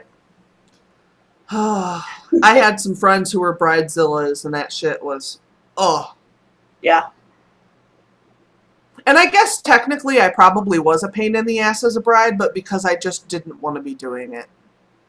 That was that was really the only thing that was. I was like, I want to wear a pretty dress, and I want to have a party. Yeah. To be So fair, let's do that that. was a really good party. It was one of the best parties I've ever been to. Oh, cool. Yeah, I had a lucky break in that the bar that I was playing at, or that I had my reception at, had Sophie B. Hawkins, who sang like, is it? What's Damn, I wish I was your lover. Is that what she sang? I don't know. That's Taylor Dane or something. I don't remember what she Hang sang, on. but Sophie B. Hawkins played at my wedding reception accidentally. Yep. It was delightful. So, like, if you checked, it is. Sophie Mine B. was Hawkins really never fun. played my wedding reception, but she accidentally did. She played at a street party in front of my wedding reception. So, like, half of my reception was out at Sophie B. Hawkins and half was inside at the bar. So I count that. I would count that. I do too. I got to wear a pretty dress, and I ate cake. It was pretty exciting. I still have my pretty dress. Also, I still have mine. I still haven't I know my been married because no one married me. I'm going to be a spinster lady. I think that's CJ's goal, what? to be a What's my- spinster. I am a spinster. I'm almost 40, man. I have crossed the line. Oh, baby, you're not a spinster. Got a ways to go. We actually got married in a theater a half a block from the bar that we had the reception at. So we walked to the You got reception. married in a theater. Yeah, we rented a theater. It was the same theater that Travis's first movie played in. It premiered in. So we rented it for that too. He's had a couple of premieres there. It's a nice theater, and It's not a movie theater. It's a No, play it's a theater, but play they set theater. it up to do movies when you rent it because you can rent it. It's the library's theater now. Picturing a play theater. That's pretty awesome. Yeah, it's it was really pretty cool. it really was a cool, yeah. Just the way you came in and how everybody was out, and you didn't need a lot of decoration. Everything is black, so you just You guys all the get pictures look really awesome. need cake now. Cake. All right, you guys, I'm gonna have to put you all on hold. So hold on, I'll be right back. I gotta pee so bad. And Travis needs the bathroom. Understandable. Oh, I understand, believe me. Oh. But now I want cake. oh, I'm sorry. If I had cake, I would give it to you because I don't like cake. And see, I'm not a cake fan. I'm not a sweets fan.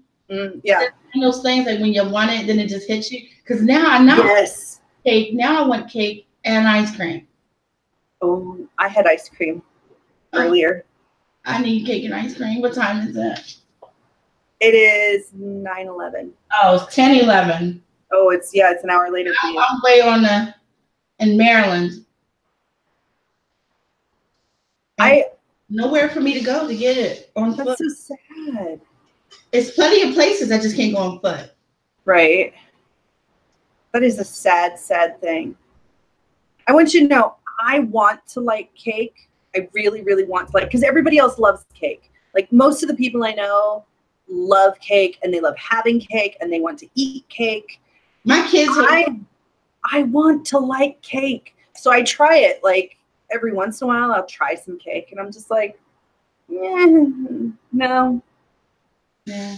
My kids hate cake. Yeah. Listen, it's an affliction. It happens. It's okay. It's I'm back, and there's no pee in me.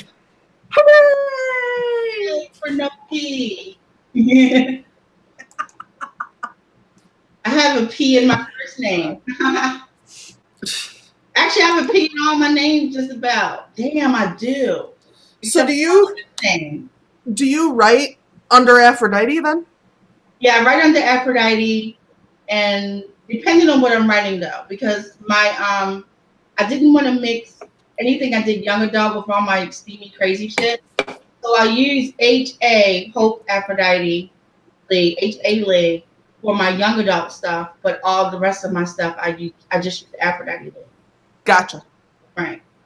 And when I was a kid, I only used Hope, period. So when I got, I'm trying to think, when I was like, when did I get on? About 10, 12 years ago, I stopped using it at all. And then just used Aphrodite. Yeah, it's been about that long. But I was a punk when I was a kid to use it because here I am, this funny looking, not this unpretty person whose name is the Gods of Love and Beauty. I wasn't gelling with it when I was young. Aw. But then I decided my mom was really sick, and this is when I was making. I don't know if I told you all, like I make films. So when I was doing making a lot of films and getting a lot of stuff out there, and I was like, I'm just going to use my name. I'm not going to be ashamed anymore, and people can say what they want. And my mom and I was just getting tired, like people coming for me about it. And my mom says to me, "I'm so glad that you started using me." Just when I decided I wasn't going to. And I was like, okay, that's it. But then she literally died like 14 days later. So there, I was like, that's it. I'm not going to be scared to put it out there. So that's what I did. That's awesome. Yeah. But little children, I let them call me Hope because it's easier to say. Yeah. Yeah. And That's why I went to CJ. right. See, some of my middle ager kids, because I teach, and they would call me Didy as opposed to Aphrodite. Right. But the teeny ones call me Hope. I just hate to hear it. I do not like to hear that name. Got a lot of stuff attached to it. We'll talk about another stream. All right. Yeah, Well, it's it is 9:15. So it is probably time to wrap up. I don't want to go too much longer because then we have this ridiculously long video in the middle of my live videos that doesn't make any sense. So, but it's been fun.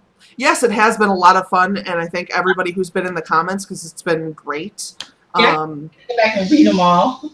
So you guys need to go down below and click on all the links and make sure you subscribe to both their channels. And I think Aphrodite's Patreon is down there, and I think Carissa's Twitter, CJ's Twitter is down there. Sorry, CJ. That's all good. That's, when you just use a name interchangeably for someone, it just gets to the point where you don't even notice anymore. Yep. You just call them whatever is in your head at the moment.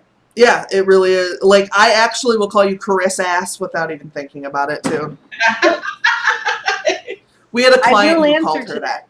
Yeah, she did.